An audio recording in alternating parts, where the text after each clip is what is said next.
Magandang umaga, magandang araw mga tagapakinig, tagapanood sa Wapi Wulpo in Action. Ito ang inyong host, Senator Wapi Wulpo. At napakaganda ng topic natin ngayong araw kasi ang daming tumatawag, ang daming nag-chat sa Facebook page natin, ang daming nagme-message ng mga kababayan natin na nanghihingi ng tulong regarding dun sa mga kailangan nila sa gobyerno, mga kumukuha ng permit, kumukuha ng ID, nababagalan ang ating mga kababayan. So, ang dami nilang sumbong, ang daming hinanaing regarding sa mga proseso natin sa gobyerno. So, itong araw na to, I think we provide this day to discuss yung mga hinanaing ng mga kababayan natin. So, actually, when we receive this message, mga tagapakinig, tsaka mga tagapanood natin. When we receive your message, your complaints, nalulungkot ako kasi nakikita ko yung mga challenges ng mga kababayan natin na tatagalan dun sa mga pagkuha ng itong mga dokumentong kailangan nila when they're transacting sa government. So actually, ang lagi naming ina-advise, meron na po tayong batas dyan para makatulong sa kanila para mapabilis at mapaayos yung proseso ng pagkuha ng mga kailangan nila o pag-transact sa mga government offices. So when we receive those message, what we introduce really is yung Republic Act number 11032 or tinatawag nating tong Ease of Doing Business and Efficient Government Service Delivery Act of 2018. Actually, ito yung improved law natin kasi noong 2007 meron na tayong Anti-Red Tape Act of 2007. So, ito hindi naging effective yung batas na to kasi ang daming naging loopholes. Although gusto natin ma-eliminate yung red tape sa gobyerno, kaso parang walang napaparusahan, nagkakaroon pa rin ng mga delays. So that's why itong improved na batas na to na 11032 or ease of doing business. Isinibatas upang mapadali ang mga serbisyo ng gobyerno sa Pilipinas. Layunin nitong bawasan ang mabagal at magulong proseso sa mga agency, tanggapan ng pamahalaan in both local and national. Sa pamamagitan ng pagtakda ng standard operating procedures, uh, pag-provide ng standard time para sa pagproseso ng aplikasyon, paggamit ng teknolohiya, at pagpapataw ng mga kaparusahan. I think ito yung pinaka-mandate ng RA 11032. And today, para mas maintindihan natin and to shed light dun sa topic natin, sa mga claims, sa mga reklamo ng ating mga kababayan, nag-invite po tayo ng dalawang guests from Anti-Red Tape Authority. Itong distinguished guest natin from Anti-Red Tape Authority, uh, si Miss Shirlene Elema and Miss Ena Sanchez. Sila po ang magbibigay sa atin ng mga complete information dun sa mga tanong natin, sa mga katanungan, mga gustong kaliwanagan na gusto nating malaman with regards dun sa pagtatransact natin sa mga government offices kasi sila yung nakakasakop at nakakaalam ng mga detalye with regards dito.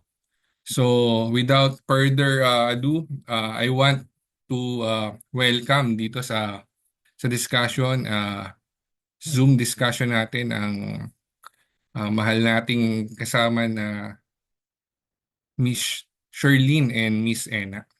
Welcome po sa show. Hello, good morning, Sen Wafi. Good morning sa ating mga listeners and thank you and it's a pleasure na makapag-discuss about RA 11032. Maraming salamat po, Senator Wafi, sa pagpapaunlak at pag-imbita sa amin sa programang ito at magandang umaga po o magandang araw po sa ating mga tagapakinig o taga-subaybay sa programang ito. So, excited kami no to discuss yung ARTA and how it can help improve yung ating government service and inform na din yung ating fellow Filipinos tungkol sa mga probisyon ng batas na ito. Maraming salamat sa time niyo po. Ah, alam ko, busy-busy ang agency nyo. So, gusto talagang malaman ng mga kababayan natin. At marami silang tanong at maraming reklamo, sa totoo lang. So, siguro unahin natin ah, para maintindihan natin mabuti, malaman natin yung batas na to.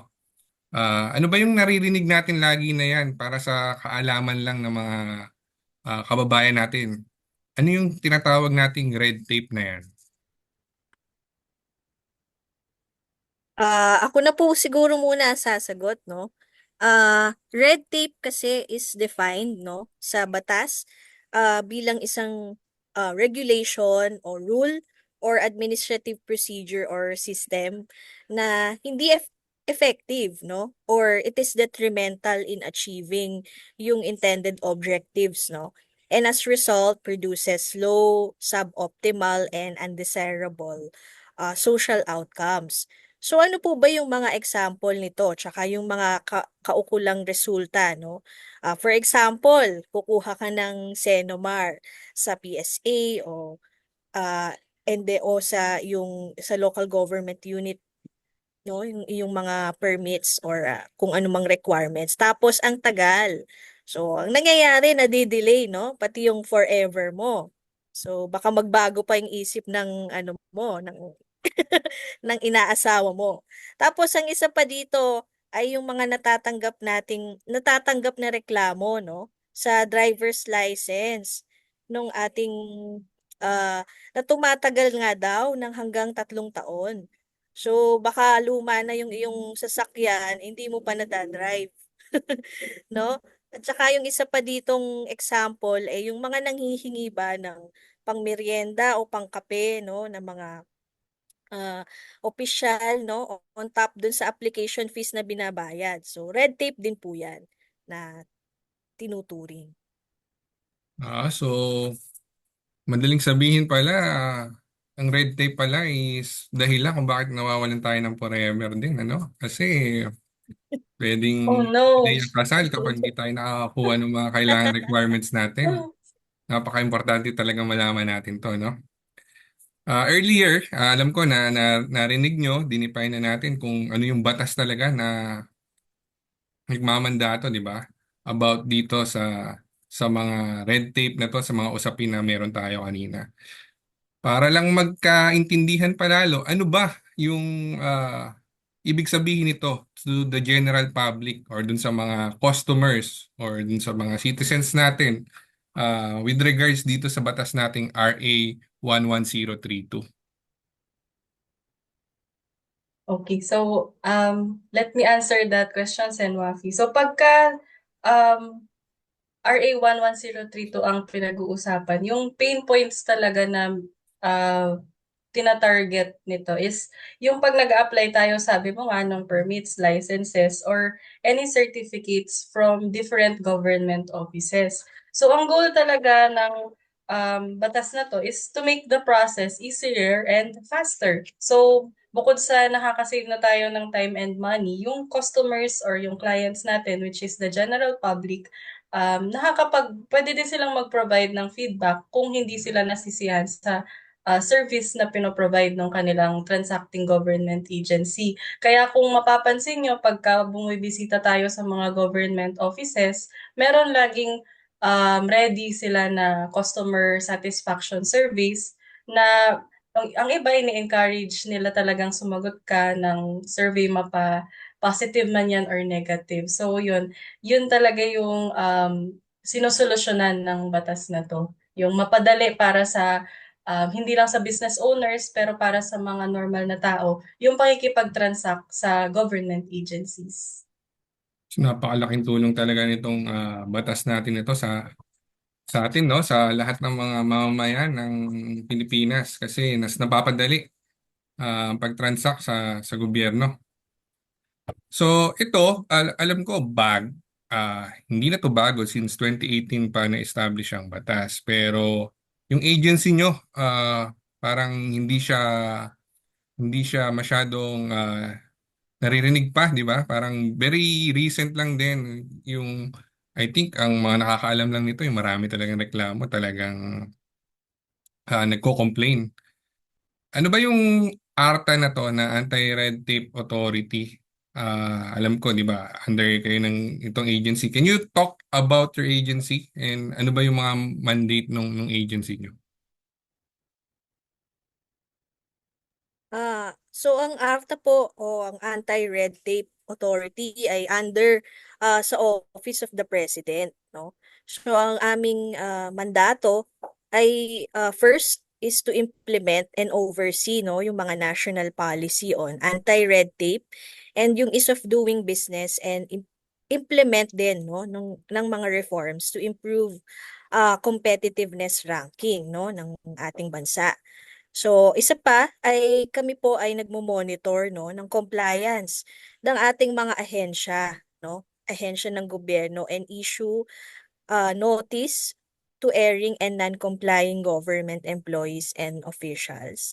Um, Kami rin po ay may mandate to initiate investigation, motu proprio or upon receipt of a complaint or file case for violations. And we also review, no, yung proposed major regulations of government agencies using yung submitted regulatory impact assessments. So yun po ang aming pinaka mandate.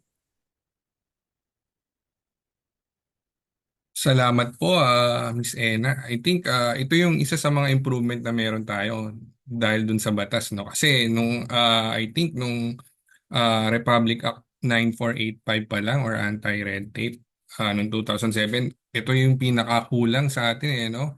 Marami ngang mga nagreklamo pero wala naman nakakapagpatupad nung batas talaga or parang wala namang napaparusahan kapag may mga napatunayan. So, very interesting. At salamat po. Ano po ba yung mga ahensya o yung mga specific government agency na nako-cover nitong RA 1032? May mga exception po ba? Senwaki, pag sinasabi yung covered agency, so i-quote ko na lang yung Section 3 nung RA 11032. So, ang RA 11032 shall apply to all government offices and agencies, including yung ating local government units or LGUs, the government-owned or controlled corporations or GOCCs, and other government instrumentalities na located either sa Philippines or pwedeng sa abroad. Basta nagpo-provide sila ng services covering business and non-business related transactions na napapaloob dun sa RA natin. So, pag sinasabi nating national, or to elaborate rather, ang national government agency na covered nitong RA 11032 is the executive branch, exempt lang yung legislative and judiciary branches. So aside from LGUs and GOCCs, sa ilalim din yung local water districts and state universities and colleges sa RA 11032, as well as government hospitals. So yun, malawak yung pinaka-coverage niya. Almost all government agencies na maka-interact natin under siya ng RA 11032.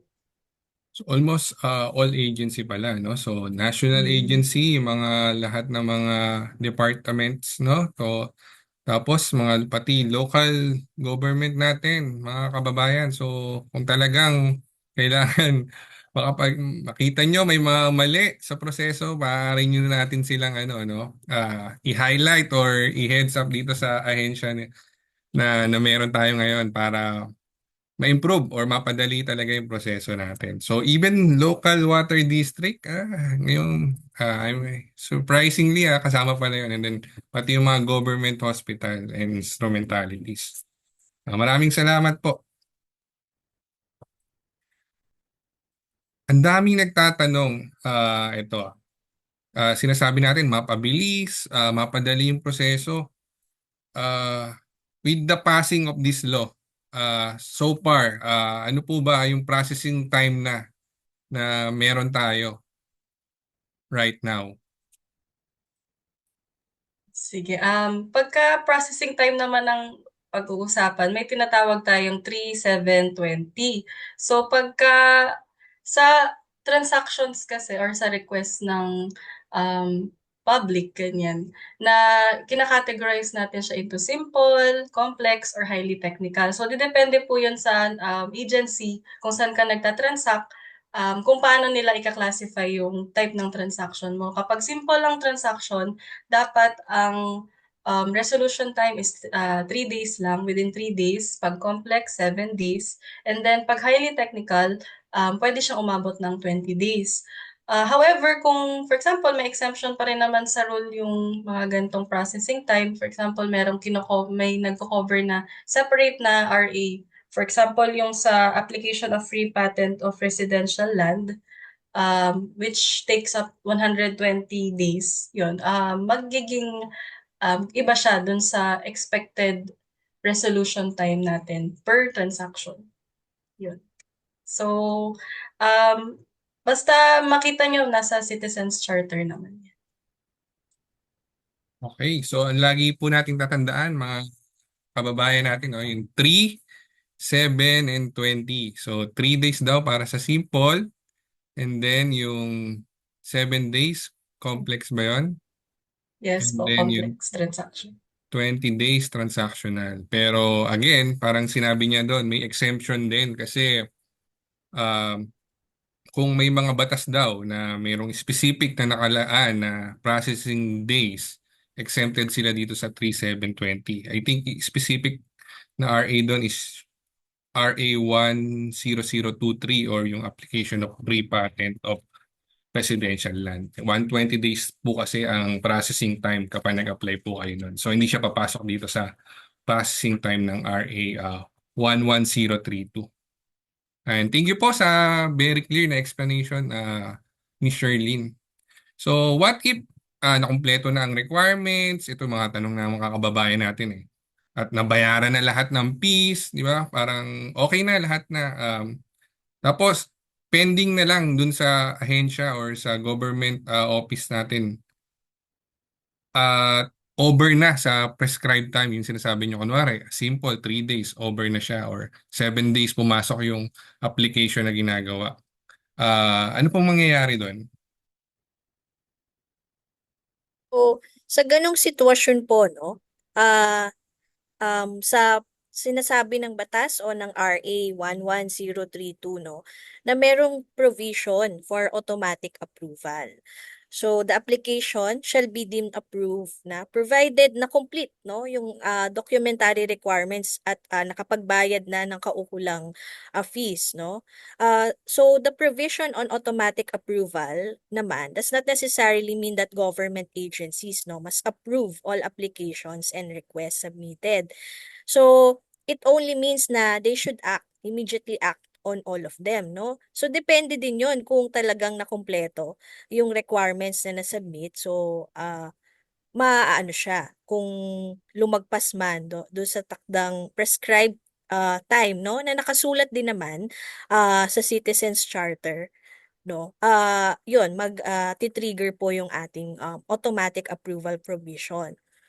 So we are implementing these policies, no, to help government agencies deliver then better services and avoid nga yung or at least minimize yung ating mga backlog, no, sa gobyerno. In fact, in 2022, no, we have started campaigning then for the zero backlog policy.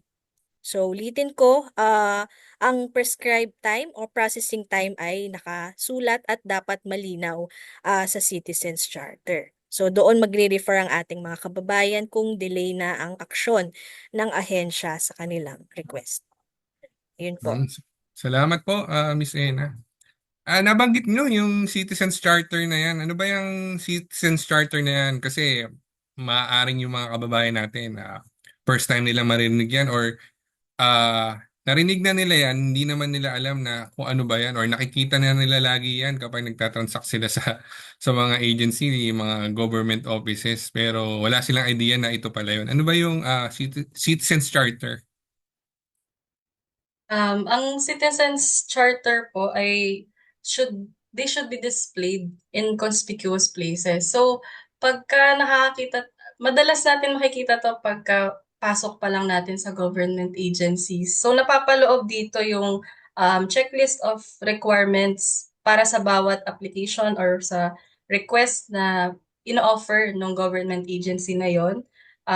Dapat nakasaad din kung sino yung responsible. So, hindi lang siya, itong klaseng officer na to. Dapat yung name mismo ng person responsible naka-indicate doon sa ating Citizens Charter. Next is yung maximum time. So, itong time, pwede siyang days, pwede siyang yung, kumbaga, 40 minutes, 50 minutes na aabutin ng proseso.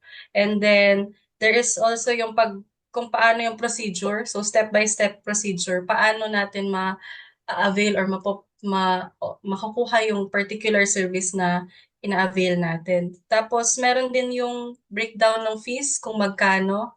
So, dapat clear yon sa Citizens Charter ng isang ahensya. And also, yung pag-file ng complaints. So, kung paano sila makakapag-file ng complaints, pwedeng paper and pencil yan, pwedeng QR code sa advancement ng technology natin ngayon. So, yung iba, pinapascan na lang yung customer service surveys nila or yung complaint forms nila.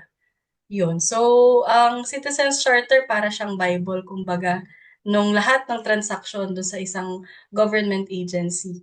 And dapat clear siya para sa nakakabasa at para sa lahat ng bumibisita doon sa agency na yun.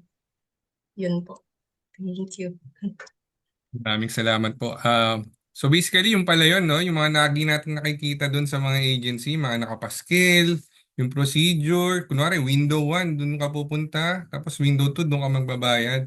So yun po pala ang Citizens Charter. So I think wala naman standard na template or anything na kailangan doon. I think it's per agency, kailangan lang nakapaskil doon yung standard procedure kung ano man mang gagawin mo doon sa agency or yung request mo, di ba? So, I think may mga pag bumibisita ako and then parang may nakikita rin ako doon sa mga procedure doon sa mga Citizens Charter, lagi kong nakikita. Very visible, sinasabi, zero contact policy. Uh, Parang nangyayari ba talaga yon zero contact policy? Kasi siyempre, nakikipag-transact tayo sa mga government employees kapag may mga kailangan tayong iabot, di ba? Magbabayad tayo. Paano ba yon? Paano natin ah ah ma paano yung provisions about dun sa zero contact policy na yan dito sa batas? Pagka zero contact policies and WAFI ang pinag-uusapan naman, parang ang dinidiscourage kasi doon is magkaroon ng collusion with fixers, yung mismo nating government employees. So, ang provision about that is there should be no contact in any manner with any requesting party concerning an application or request except during submission of documents. So, magta-transact ka, dun ka pa lang dapat nakikipag-interact sa kausap mo na government employee. So, if nakipag-deal ka sa kanya under the table, violation na yun. Pag ganun. Yun pala yun. So, hindi naman ngunit sinabing zero contact policy is wala na talagang transaction, no? So, kapag magbabayad and then mag-aabot tayo ng mga documents. Pero very minimal lang dapat yung mga conversation about it. Kung tatanungin ka lang kung ano yung mga detalye siguro dun sa mga papers mo, no? Dapat ganun lang po tayo. And then you mentioned na na yung yun may mga violation na yan. Ayan, pasok na tayo dito sa mga violation, complaints, ang daming ito talaga yung highlight ng ano natin ng discussion natin today kasi yung mga kababayan natin ang daming reklamo, panay ang tawag. Sabi ko iba po tayo, hindi po tayo ARTA. Wag po maaari po kayong kumontak sa ARTA. Ini-entertain naman natin pero yun nga binibigay natin yung details ng agency with regards dun sa mga concerns nila, sa mga complaints nila. So, yan yung mga madalas na sumbong ng mga tiga-pakinig natin tsaka tiga-panood, no? So, for example daw, ito yung, alam ko, hindi even lahat siguro na experience na to, yung mga delays na ganito or mga cut-off, no? So, mag-a-apply ka, kunwari, kukuha ka ng ID or anything na i-apply mo, biglang sasabihin, cut-off na, hanggang alas 11 lang kami or hanggang alas 3 lang kami, 5 p.m. pa, di ba, ang government, di ba? Ano yun? Violation na ba yun under ng RA 1032? Ano ba yung mga specific violation under this act? Sige, cover ko na din since na-start na natin si Wafi. So pagka complaints or yung kapag cut off yung pag-uusapan dyan, yung under RA 11032, dapat lahat ng transacting public or lahat ng bibisita sa isang ahensya ng gobyerno, basta within the premises siya ng office nila, dapat i-accommodate at i-accommodate yung request or yung transactions nila basta nakapasok sila within business hours or within operating hours ng office na yun. Ngayon, for example, hindi ma-address completely kasi may constraints. For example, yung system hindi na talaga siya mag-go. Basta ang ano kasi is ma-accommodate kahit ma-assess man lang yung initially yung request nung um, tao or yung nung kliyente natin which is the general public. So pagka nag impose tayo ng cut-off dahil baka kasi iniiwasan mo lang mag-overtime ka ng 5:30 kaya hindi ka na nag-accept ng um, kliyente, yun, violation yun. And with regards naman sa violations, i-run down natin siya. So pagka refusal to accept application, it's already a violation sa RA 11032. And if the transacting agency is asking for additional requirements that are not in the Citizens Charter or kung nag-charge sila ng additional cost na hindi nag-appear sa Citizens Charter, no? And also, kapag naman, for example, wala talaga, hindi sakop ng agency na yon yung request, so they have to disapprove yung transaction mo, you should be given a written notice of disapproval. And also, yun, as yung laging na rereklamo sa show nyo, Senwafi, yung failure to render government services within the prescribed processing time or yung hindi nila attend to the applicants prior to the end of working hours or during lunch break kasi 'di ba noon break na. So those are already violations. And also pag hindi sila nagbibigay or nag-i-issue ng official receipt sa ating mga kliyente or sa ating customers, it's already a violation. And yun, yung pakikipag-fixing or colluding with fixer. So kung ang government official or employee nagiging fixer na siya, ano talaga siya, parang clear na violation of 11032. Yun po. So sana na-cover natin yung questions po ng inyong listeners. So, yun po, very clear, no, sa mga mahal nating tagapakinig. So, under sa RA 11032. So, ang dami pa lang mga pasok na violation. So, tulad nung sabi nga niya, is kapag refusal to accept application, di ba? And then, kung nag-require pa ng mga additional requirements, kukuha lang kayo ng simple ID, nire-required pa kayo ng ng papeles ng bahay nyo, mga ganun. So, hindi napasok yon. So, pwede natin pala silang ireklamo yung ahensyang ganon. And then, kung naniningil ng labis-labis, yan. So, 100 lang babayaran, 101 sinisingil sa atin, pwede na palang ireklamo yan. And then, yun nga, yung processing time, and then failure to provide yung mga disapproval kung kulang-kulang pa yung mga dokumento natin. And then, yun, ito, kahit sa private agency naman no? Kapag hindi sila nagbibigay ng mga official receipt. And then, of course, yung fixing or yung collusion with fixers.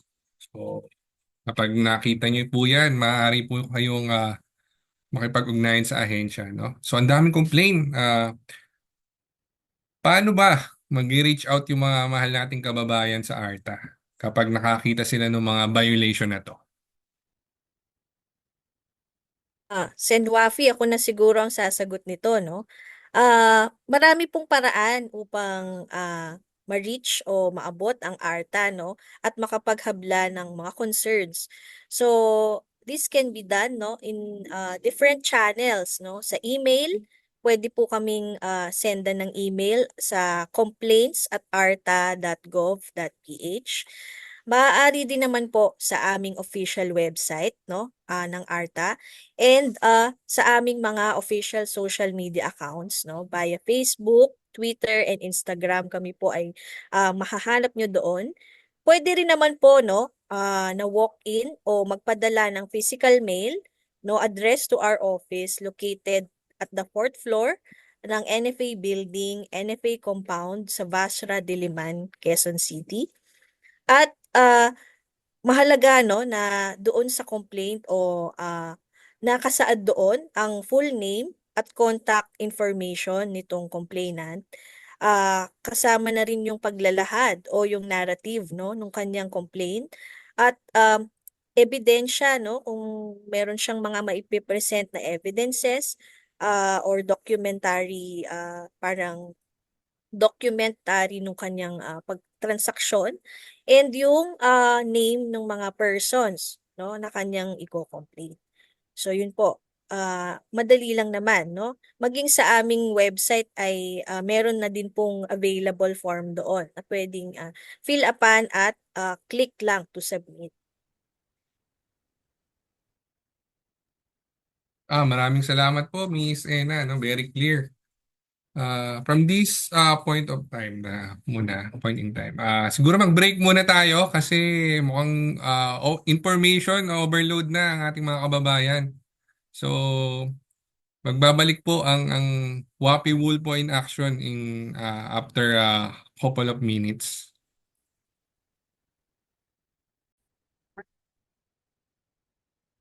Nagbabalik po tayo dito sa Wapi Wulpo in action. So, after kanina bago tayo mag-break, diniscuss po ni Miss Ena no na yung mga ways kung paano mako-contact natin yung ARTA or yung agency nila. So, ang dami palang paraan. Pwede tayong mag-email, pwede tayong mag-message, no? And then we can go to their office physically. Pwede rin tayong tumawag. Pero make sure lang. So, meron tayong mga informations na needed para ma-actionan. So, I think meron tayong full details dapat. As mentioned is, I think, yung full name ng complainant, narrative ng complaint, and then dapat may mga evidence tayo. Tapos ano ba yung agency or person na being complained? Paano ba to? Di ba meron tayong mga batas about Data Privacy Act? Paano itong mga informations na to na kinukuha natin sa complainant? Baka mamaya malik naman to. Paano ba to?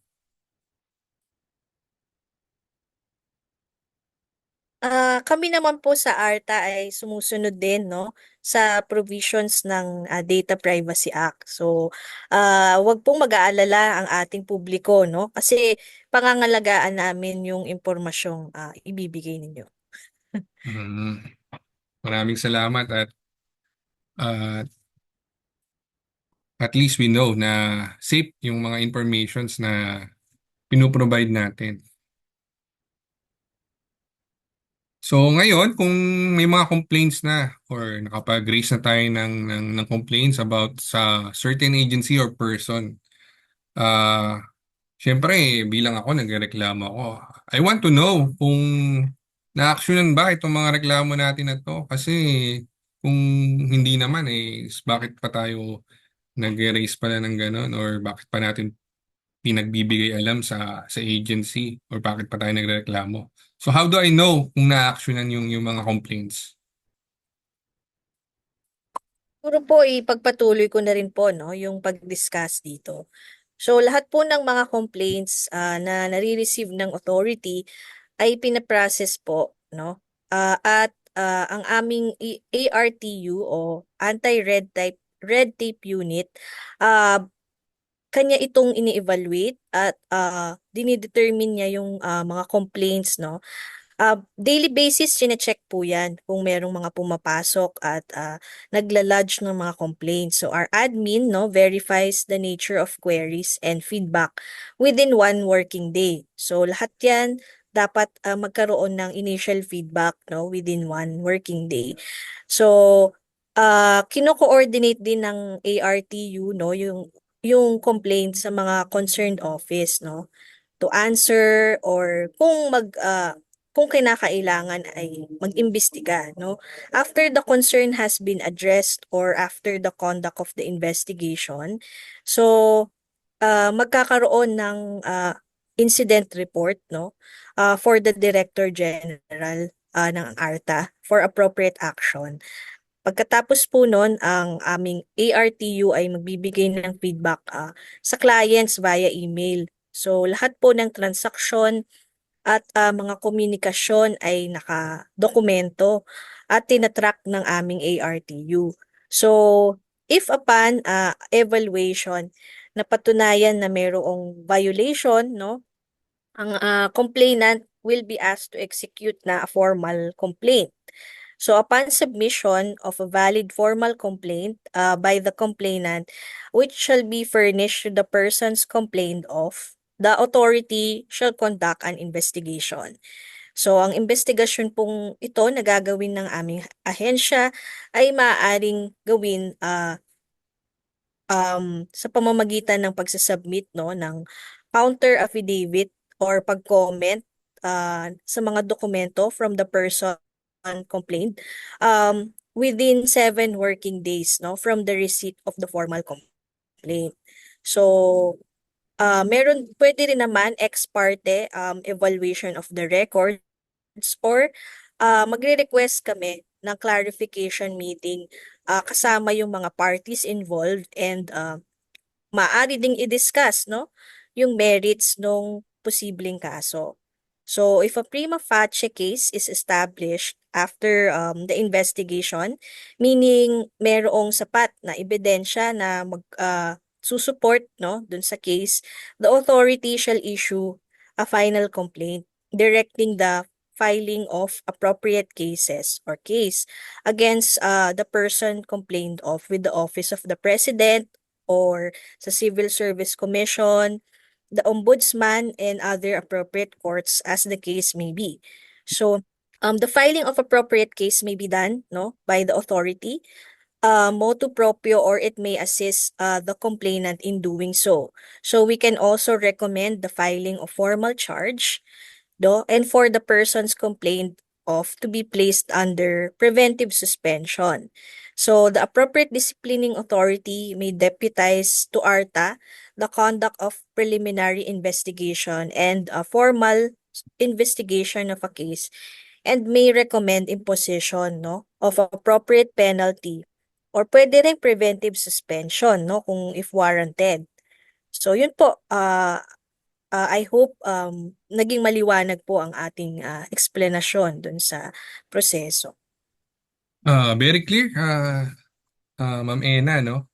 So, lumalabas may procedure po tayo mga kababayan na sinusunod with regards sa complaint kasi baka mamaya may mga kababayan tayo na minsan hindi lang nasagot o napagbigyan na or parang hindi naman napagbigyan is I mean kinakausap siguro ang isang ahensya and then hindi lang agad nasagot or nagkaroon ng busy, biglang nagkaroon ng emergency or busy. nagreklamo na agad. So, syempre po may mga procedure po tayo. Kailangan malaman natin kung valid ba yung mga complaints na yan na pinapasa natin. Kasi kung wala tayong mga ganitong procedure, so tatanggap na lang sila ng tatanggap ng mga siguro ng mga pangkaraniwang complaint na yan at kawawa rin naman yung mga mahal nating kababayan na nagtatrabaho sa gobyerno kung magkaroon sila ng mga penalties or liabilities pero hindi naman totoo yung mga complaints sa kanila. And as mentioned, di ba, may mga penalties, may mga liabilities. Ano ba yung mga penalties na yan, yung mga liabilities na yan kung napatunayan na may mga violation talaga yung isang empleyado dun sa mga certain agencies sa government natin? Sige po, let me answer that para naman matulungan ko si Mabena. Actually, pagka po after due process, yun, na-file na ng complaint and na-file na yung case, tapos meron na pong um, decision. May tinatawag po tayong two-strike policy for pag napatunayan na nag-violate po tayo sa ease of doing business or efficient government services delivery act. So sa first offense, ang mangyayari po dun sa government employee is administrative liability with 6 months suspension. So in case po na napatunayan na nagko-collude siya with fixers, ang applicable po na law sa kanya is mamumove po to the revised penal code. So bukod pa po sa administrative liabilities, ma-under pa po yung acts niya under revised penal code. Yun po yung first offense. So pag second offense, ang mangyayari po is may administrative and may criminal liability. So ang madidismiss ka, matatanggal ka sa serbisyo, hindi perpetual disqualification from holding public office. So hindi na po tayo magiging qualified to be a government employee. And then forfeiture of retirement benefits. So for example, matagal na po kayo sa gobyerno, covered na kayo ng 15 years for GSIS. Yun, mafo-forfeit po lahat ng ating pinaghirapan at hindi na po tayo makaka-receive ng retirement benefits. And aside from that, pwede rin po tayong makulong from 1 year to 6 years. And yung ating fine of hindi bababa sa 500,000 pesos, pero hindi naman po tataas sa 2 million. Pero yun, substantial po ang monetary penalties or yun, sa ating pag-violate sa RA 11032. So ayan po, napakinggan natin, no? Meron tayong two-strike policy. So sa mga tagapakinig natin na nagtatrabaho siguro sa government agency or government offices, siguro po pwede pong mag-isip-isip po muna tayo kung susubukan natin gumawa ng mga masamang gawain kasi kapag po kayo ay napatunayan pala is maaari kayong suspend, then maaari rin kayong makulong. And then meron ding mga penalties na hindi bababa sa 500,000. So mag-isip-isip po tayo sa mga kababayan natin na nagtatrabaho sa gobyerno. May ahensya pong sumisilip dyan. So, may mga nasampulan na po ba na mga kababayan natin na siguro gumawa ng hindi kanais-nais at siguro dala na rin ng mga kung anumang dahilan na yung nagawa nila. May mga nasampulan na po ba tayo? Meron na po, Senwafi. So, i-share ko na lang po siguro yung kung ano din yung meron pong nakapublish sa site namin about sa pag-file ng case sa ombudsman ni Arta against several officials from the Register of Deeds. So, different cases po siya pero parang similar po ang ating mga na imbestigahan. Sa RD po ng Caloocan, they were found to be in violation of Section 21. Ang nangyari po kasi is may signage po sila sa office na nag-indicate nung business hours nila from 8 a.m. to 3 p.m. Pero dapat po 5 p.m. ang business hours nila. Ayun. Ang office din nila ay closed daw po ng Friday dahil sa disinfection. Kasi 2021 po ito, so during the pandemic. Um, So, yun ang claim nila na nagdi-disinfect daw po sila during Friday using UV radiation. So, however po, upon investigation, the ARTA deemed it highly preposterous and dangerous na mag-disinfect po. Sabi kasi nila 4 hours daw po ang disinfection. Whereas, dapat 30 minutes lang po ang advisable at ang parang healthy pa po para sa atin. Hindi na po siya um, um, advisable pag more than 30 minutes. And also, same po dun sa RD Manila, kasi ang ginawa naman po nila, hindi sila nagpapasok na dahil cut-off time na nga daw po nung office. So, same po yung nangyari din sa RD Navotas and Malabon. So aside pa po dun sa may cut-off time po silang ini-implement, meron din silang no office day na Friday during disinfection din. Pero ang nangyari po during investigation is, or during surprise inspection rather, wala pong present na disinfection teams nung chinek po ni ARTA. So, para sa instances na ganito, Senwafi, we the ARTA recommended filing of respective administrative charges in the office of the Ombudsman. So, ang ano po nun, due process is mag-show cause muna po yung responsible um, employee or official para naman meron siyang way na i-defend yung sarili niya.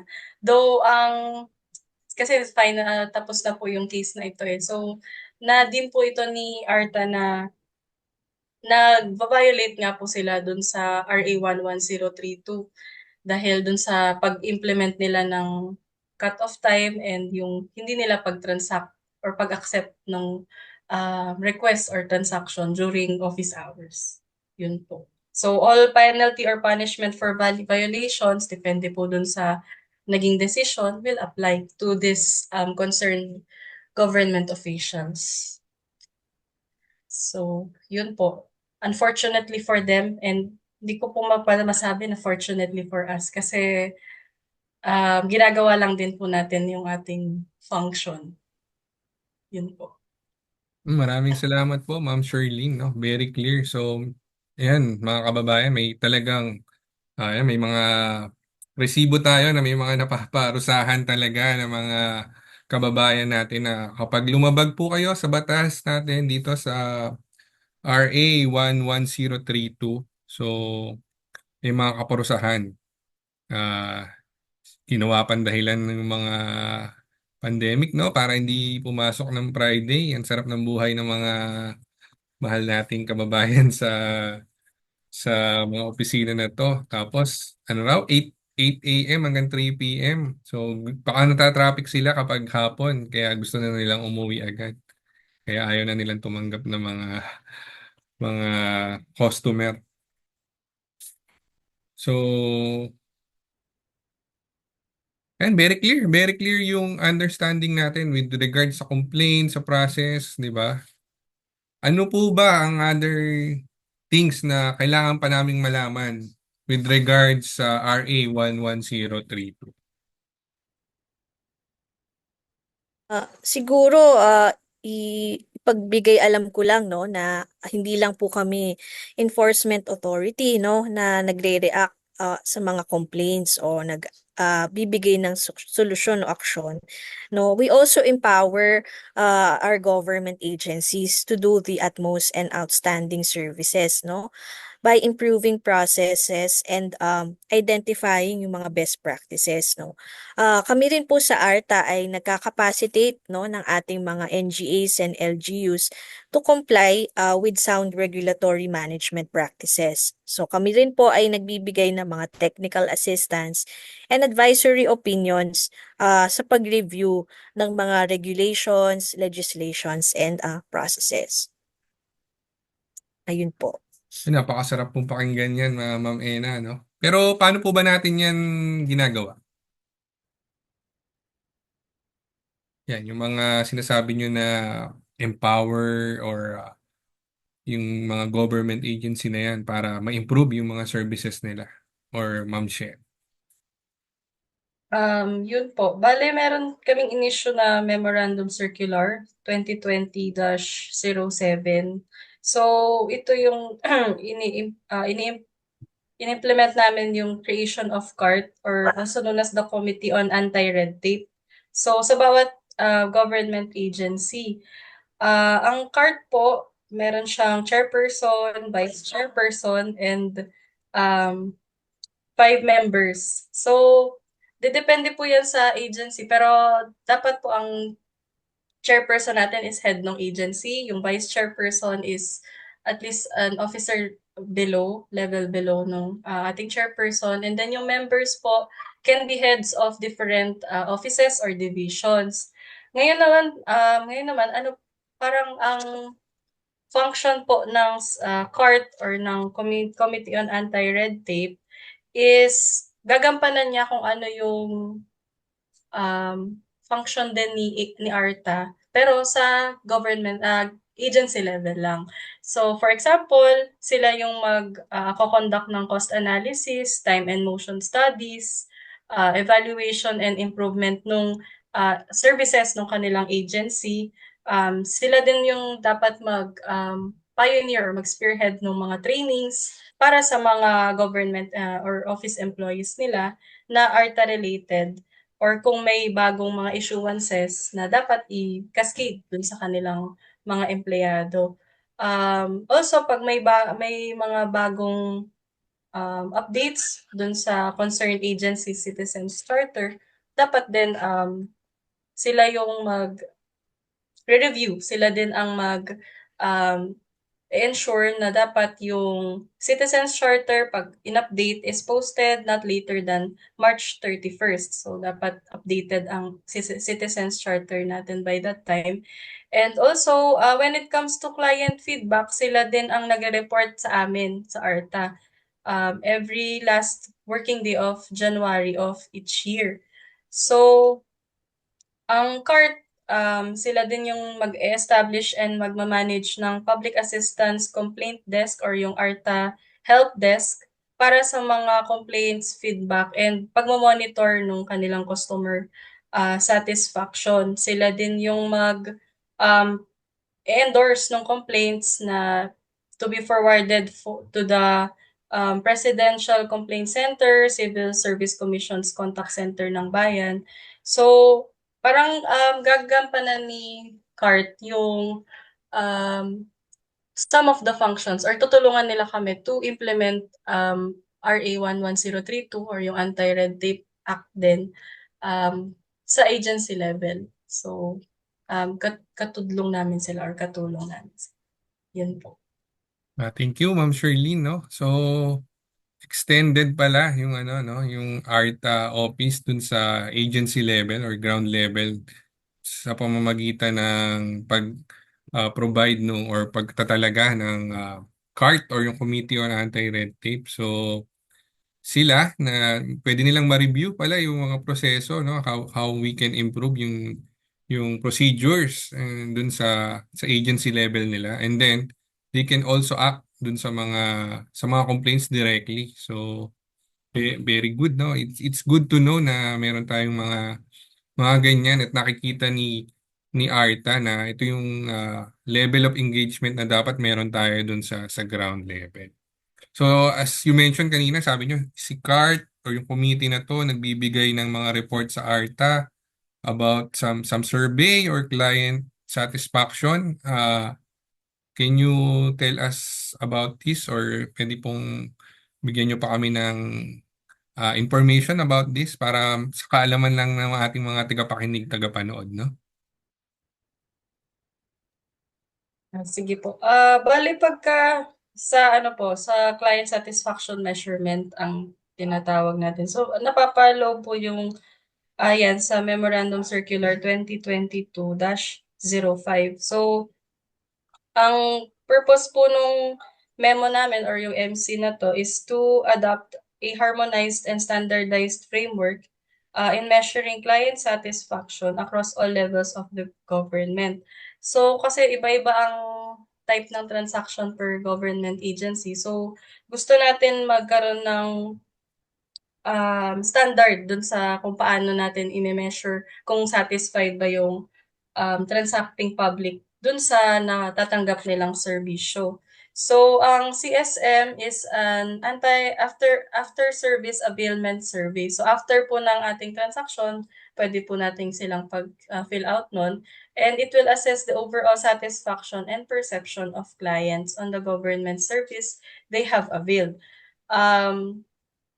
Yun, ang CSM, this will provide feedback to the agency on the quality of service they are providing, and yung magiging resulta po noon ay mapapasa loob sa sa report card survey or yung RCS nung agency na concerned na yun. So, um, ito po, may mga government banks na rin ako nakita na sumusunod din sa standard na to. Pero yung napapaloob po dun sa questionnaire, tinatanong niya po yung responsiveness. So, kung prompt ba yung service dun sa citizens or sa client, kung reliable po yung natanggap niyang serbisyo following the policy and standards ng agency na yon, kung convenient ba yung location, kung clear ba yung communication nung responsible employee dun sa client,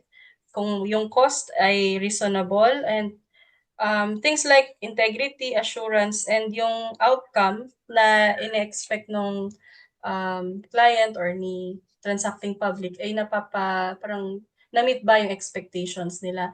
Aside from that, yung CSM po natin dapat meron siyang English and Filipino versions. So, in case po na may local dialect sa sa agency natin, dapat din meron siyang translated na version para sa easier understanding po ng ating nakakadaupang palad ng mga um, publiko.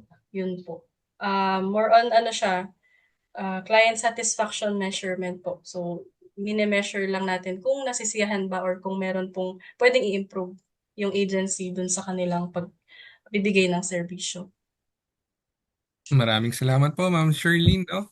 So, Yes po. sa another way pala to provide feedback dun sa agency. So, kung hindi kayo nasiyahan, maaari nyo i-rate siguro dun, no?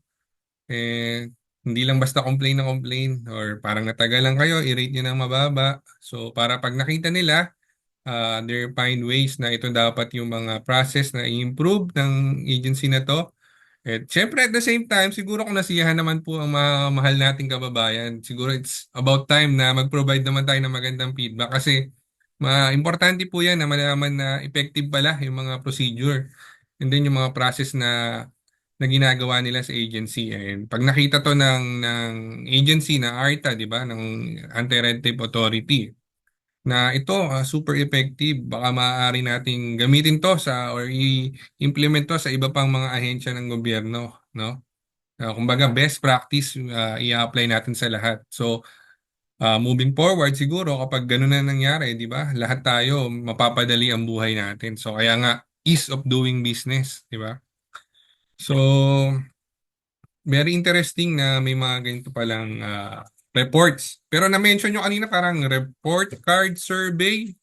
So ano po ba itong mga report card survey na sinasubmit na to ng agency sa inyo? Sen Wafi, siguro ako na lang din po ang sasagot nito, no? Sa yung report card survey, no? I-quote ko na lang po siguro yung nakasaad sa ating batas.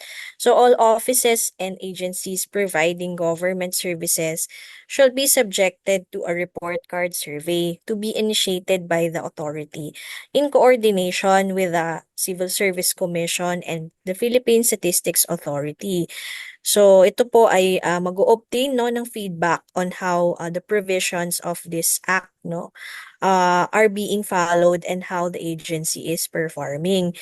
So the report card survey shall also be used to obtain information no and estimates of hidden costs incurred by applicants or requesting parties to access government services, which may include but is not limited to bribes and payments to fixers. So the result of the survey shall become the basis, no, for the grant of awards, recognition, and or incentives for excellent service or excellent delivery of services sa lahat ng ating mga sangay ng gobyerno o lahat ng ating mga government agencies. So, ito ay magandang feedback mechanism din, no? Na at nire-require din natin na ang lahat ng mga ahensya ng gobyerno ay magkaroon ng mahusay at efficient na feedback mechanism, no? At ma-incorporate yung results nito sa kani-kanilang mga annual report. So, maigting ang aming campaign dito sa report card survey just this August 15, nilaunch namin ang report card survey 2.0, which is expected to cover more government agencies, no? 904 government offices in total, no? Comprised of 350 national government agencies, 149 na GOCCs, 200 LGUs, 130 na state universities and colleges, 25 government hospitals at 50 na water districts. So yun po ang aming report card survey na isinusulong. Maraming salamat po, Ma'am Ena. So, ang ganda pala nitong ano, no? Yung report card survey, no? Our malalaman natin kung ano yung performance ng agency, and then hindi lang basta nagpo-provide tayo ng mga repercussion dun sa mga gumagawa ng ano no, ng mga mali. Ito pala kapag gumagawa ka naman ng maganda, may award ka. So napakaganda ng batas siguro talaga natin ito. So very interesting and impressive yung RA 11032. Uh, if implemented properly, no, it will be highly effective ang tingin ko dito. So I think nasa early stage pa rin tayo. Marami pa tayong tinitingnan with regards with regard with this law kasi syempre kailan lang din or few years pa lang din na nasasabatas to. I think magkakaroon pa ng mga best practice procedures na mai implement kapag dating na mga tamang taon or maturity siguro nitong batas na to kapag nakita natin. So I'm excited for the future and can't wait to see and witness the doing business with our government will finally not be a burden but a seamless and efficient experience. So yan talaga yung nilulook forward natin, no? So before we wrap up, so I think any last words from our guest, from Arta? Mauna na po siguro ako, no? We at ARTA are committed to streamlining, no, the bureaucracy and creating business-friendly environment. We are fully embracing digitalization, to implement the electronic business one-stop shops o ang tinatawag naming EBOS. So sa lahat yan ng mga LGUs in collaboration with the DICT, the DILG and the DTI. So kami po ay magpapatuloy sa aming advokasya na baguhin, no, ang pamamaraan ng paghahatid ng serbisyo publiko. So we are here to cut the red tape and to roll out the red carpet for all, no? Not just for a few or selected individuals. Maraming salamat po. Napakaganda po na sinabi ni Ma'am Ena. Maraming salamat po. Ma'am Charlene, any last words? Yun. Thank you ulit po sa pagpapaunlak sa amin sa munting programa niyo, Senwafi. So, yung akin, more on reminder lang po, no? So, pagka nagtatransact po tayo sa ating mga government agencies, always look for the Citizens Charter para po bukod sa maliliwanagan ka na sa ano yung dapat mong gawin, well-informed ka po sa kung ano yung dapat lang na i-expect mo dun sa government agency. So, if worst comes to worst at hindi nyo po talaga matanggap yung level ng serbisyo na nakuha nyo dun sa agency na yon, nandito lang naman po yung ARTA to help you with your concern. So don't hesitate to contact us or send us any query or complaint to our communication channel. So sana po ay marami po tayong napulot sa ating um, short na session ngayon, and thank you po ulit. Have a nice day po sa lahat. Ayun, maraming salamat po muli, Ma'am Charlene at Ma'am Ena ng Anti-Red Tape Authority para ron sa mga insightful informations na pinrovide nila and very detailed with regards dun sa batas natin na RA 11032. Ang dami po naming natutunan. Hindi lang ako, pati yung mga tagapakinig natin, tagapanood, ang daming natutunan. So, maraming maraming salamat po. So, to our listeners and viewers, we hope that you found this episode very informative and helpful. And lagi nating tatandaan na staying informed about important legislation is crucial for making informed decision and contributing to positive change. So until next time, stay curious and keep learning. Maraming salamat po. Goodbye. Thank you.